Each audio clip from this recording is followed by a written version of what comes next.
So Battlefield Hazard Zone has been officially revealed, and Battlefield has strayed away from a conventional battle royale this year and is offering something much closer to the lines of Escape from Tarkov and, more importantly, Hunt Showdown. So in this video today, I wanted to talk about Hazard Zone, whether or not I think this mode is really going to be a success, and potential concerns and things that are going on within the game. On the surface of things, Hazard Zone does look pretty good. Ultimately, it is a insertion and extraction kind of mode akin to something like Escape from Tarkov, but I think it's definitely very much more remnant of Hunt Showdown. This reminds me a lot of Hunt Showdown in terms of the tactical upgrades that you can equip, in terms of buying different weaponry and loadouts before you go into any different mission, and the fact that you can choose individual specialists who all have their own perks and ways that they can interfere with the game. And I think it's really cool. Ultimately, you know, we're experiencing Hazard Zone on all of the maps available in 2042, as well as potentially all future maps in 2042 as well. So there's lots of variety to be had here between different squad compositions, different operator compositions, and the fact that each map will offer its own flavor of Hazard Zone is also really cool. So essentially in the game mode, the first phase is a planning phase where you and your teammates go over what equipment you want to bring in, where you want to go, and you get a visualized version of what the map is going to look like, where it's likely you'll find lots of satellites and hard drives to extract, where it's less likely you'll find them, and potential extraction zones.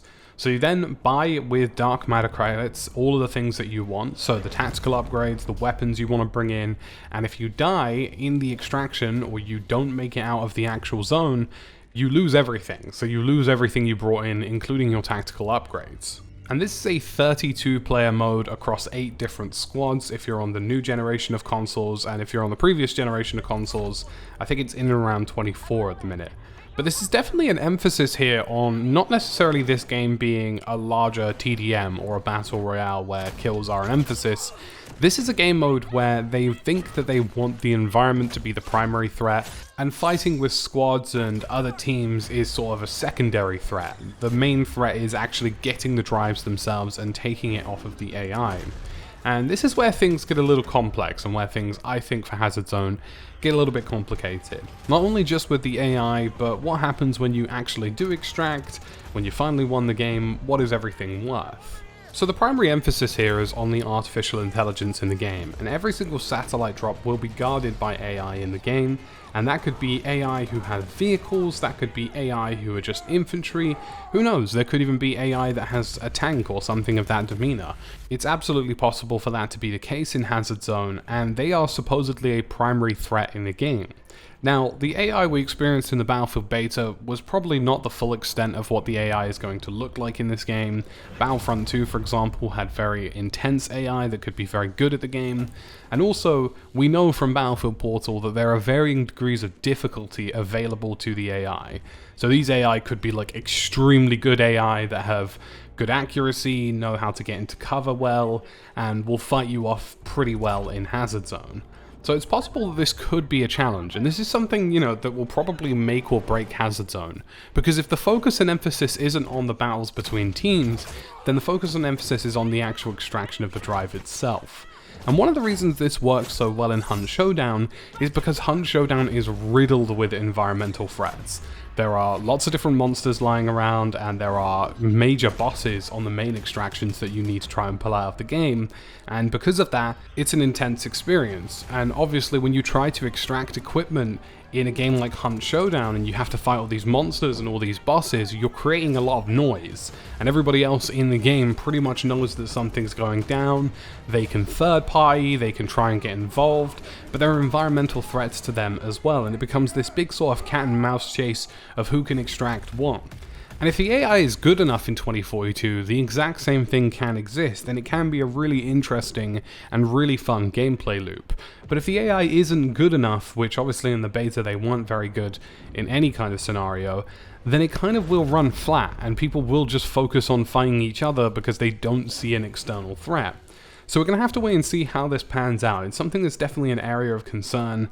We know that there could be multiple layers and multiple levels of AI intelligence in this game, so hopefully we get some really challenging AI on these extraction points that actually require some methodical takedowns, that require somebody to go, hey, you know, we need to blow up this attack helicopter before we're going to get anywhere near this drive. So it'll be interesting to see how that pans out. Now, inside the game mode, there are certain things that you can do, such as uplinks, which allow you to call friendlies back into the game. You can also get an LATV4 recon, or a ranger call-in if you find certain upgrades and uplinks, so that's definitely cool to see. There are also stuff like negotiated bounties as well. You can actually get this as a tactical upgrade before you go in, which gives you an extra increase in dark matter credits when you kill an opposing force. So it'll be interesting to see how that plays out in the game as well.